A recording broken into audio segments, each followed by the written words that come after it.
ओम जय जगदीश हरे हो प्रभु जय जगदीश हरे भक्त जनों के संकट दास जनों के संकट दिन दूर करे। ओम जय जगदीश हरे जो धावे पल पावे दुख विनाश मन कहो प्रभु दुख विनाश मन का सुख संपत्ति घर सुख संपत्ति घर कष्ट निकटनता। ओम जय जगदीश हरे मात पिता तुम मेरे शरण गाओ जिसके हो प्रभु शरण गाओ जिसके तुम विनय और दो जा प्रभु विनय और दो जा आशा कर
धारे वलाओ रामा कुंडल के छबेला रे ओ रामा हरे बिना मोरी गोपाल बिना मोरी कौन खबर ले पाट के सरिया जामा बजरंग पाद के सोमल जामा हार हजारे बलाओ राम गल बिचहार हजार राम हरे बिना मोरी गोपाल बिना मोरी कौन खबर ले वृंदावन में धेनु चराव माधव बनन गौर चराव बंसी बजावे गिरवर धारे बलाओ राम मुरली बजावे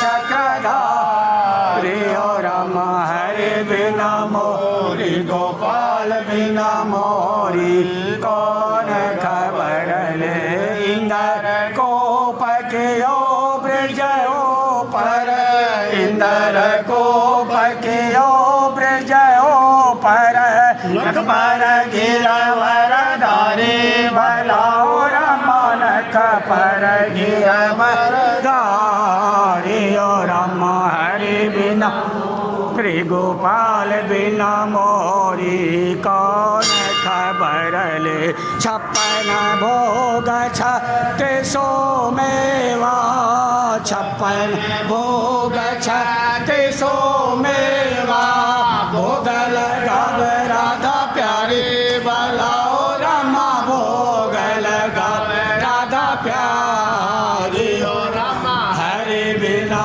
मोरी गोपाल बिना मोरी कौन खबर ले भाई मीरा के प्रभु गिरधर नागर भाई मीरा के प्रभु नटवर नागर चरण कमल बलिहारी बलाओ रामा हरे चरण बलिहारी ओ रामा हरे बिना मोरी गोपाल बिना मोरी सावर शेख बिना मोरी कौन खबर रे सारे राम जी सुनो बिनते मोरी अमर धान दया कर पाऊ प्रातः समय उठ मंजन करके प्रेम जय स्नान कराऊ प्रातः समय उठ मंजन करके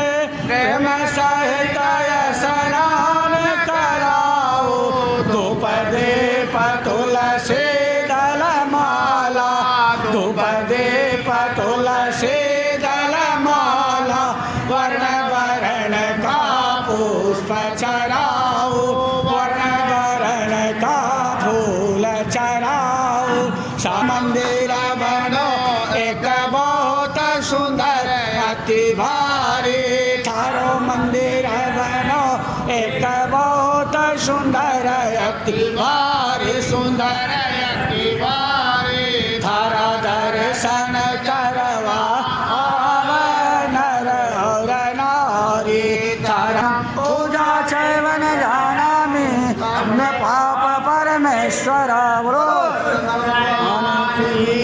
जगदति लक्ष्मी माता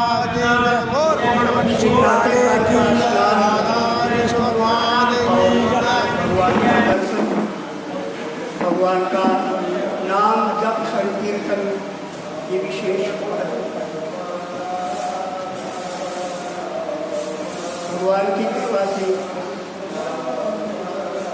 और ऐसे निकट समय में आप लोग भगवान के दर्शन करने आते प्रातः काल भगवान की आरती में आप लोग उपस्थित होते तो दूरी का ध्यान रखना है और जो भी नियम है वो पालन करके हुए भगवान का दर्शन। सूजी महाराज बता रहे सोनिकादि ऋषियों से श्रियपतिम मनामंत्र्यम गते देवर्षि सप्तमी हर्षोल्लासना सत्या वासुदेवं सदा ब्रवीते सत्यो वाते धन्यास्मि कृतकृत्यास्मि सफलं जीवनं मम मज्जन्मनि निधाने च धन्योऽतो पितरो मम यो मां त्रिलोक्येषु भगा जनयामास दुर्गतं षोडशस्त्रीसहस्राणां वल्लभां यतस्तव। जब भगवान कृष्ण परमात्मा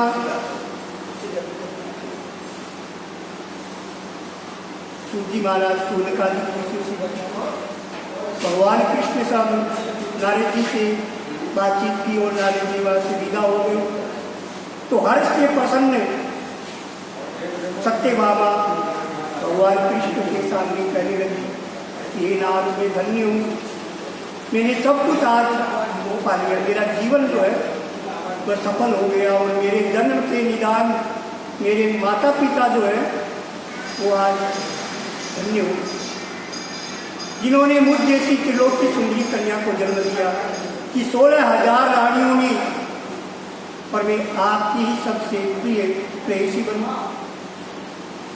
यशमान मयादि पुरुष है यानी मैंने विधान पूर्वक आपका यानी आप जैसे पुरुष के साथ में और कल्प वृक्ष नारद जी को अर्पण कर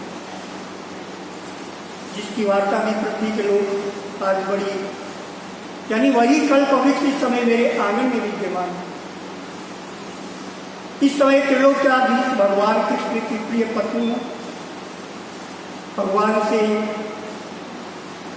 सत्य बाबा कहने लगी हे मधुसूदन आज मैं आपसे कुछ पूछना चाहती हूँ।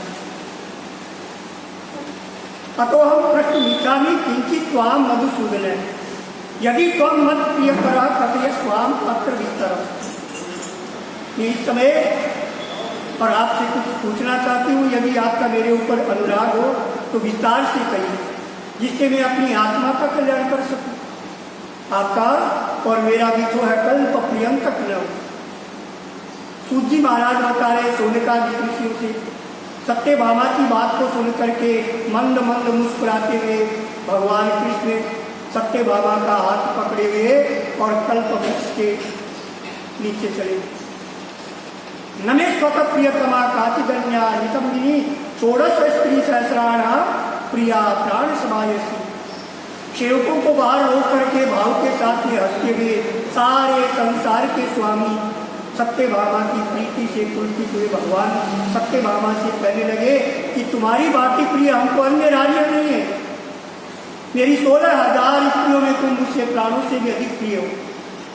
तुम्हारे लिए मैंने देवताओं और इंद्र से भी विरोध किया। तो हे कांते तुमने जो प्रसन्न किया है उसके उत्तर में मैं कुछ विस्मयजनक बातें कह रहा हूँ, उन्हें ध्यान से सुनो। कथयते मनसी वर्तते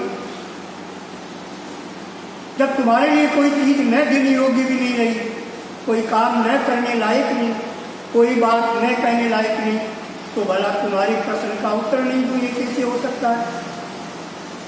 भगवान कृष्ण परमात्मा सत्य भामा से कहने लगे कि जो तुम्हारे मन में हो वह पूछो। सत्योवाच दानम व्रतम तपोवापि किं पूर्वं कृतं मया येनाहं मर्त्य नामर्त्ये भवातीता भवकिल।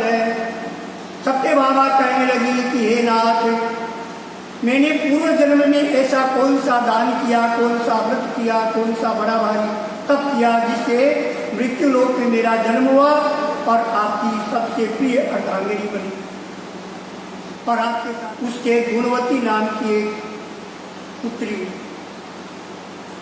कुछ समय बाद में सयानी हो गई। सयानी होने पर उसने संगर नाम के अपने चेले के साथ में उसका ब्याह कर दिया। तमेव पुत्र नमे में सततम पितृवंशिनी तौ कदाचित दुनियां तो कुशेद्मा हरणार्थी। जब देव शर्मा उस शिष्य को पुत्र की बाती और शिष्य भी देव शर्मा को पिता के समान मांगता हुआ साथ रहने लगे। एक बार दोनों उषा और ईंधन यानी लकड़ी लाने के लिए जंगल में वन में चले गए। वहाँ एक बड़े पर्वत के पास में जंगल में घूम रहे थे। इसी समय अपनी ओर आते हुए किसी एक व्यक्ति को उन्होंने देखा देखते ही भय से उनके अंग प्रत्यंग देखते ही शिथिल हो गए, भागने की भी शक्ति लुप्त हो गई। यमराज के समान उस भयंकर राक्षस ने तत्काल आकर के, और नियतो राक्षस ने कृतांतम स्वरूपिणा, राक्षस ने तत्काल आकर के उन दोनों को मार डाला। अब मरणोपरांत उस क्षेत्र के प्रभाव से तथा धर्मात्मा होने के कारण भगवान के पार्षदगण आए और उनको वैकुंठ लोक ले गए। उन्होंने जीवन भर भगवान सूर्य की आराधना आदि सुकर्म किए। इसी से भगवान स्वयं अपने श्रीमुख बतारे में उन पर प्रसन्न हो गया।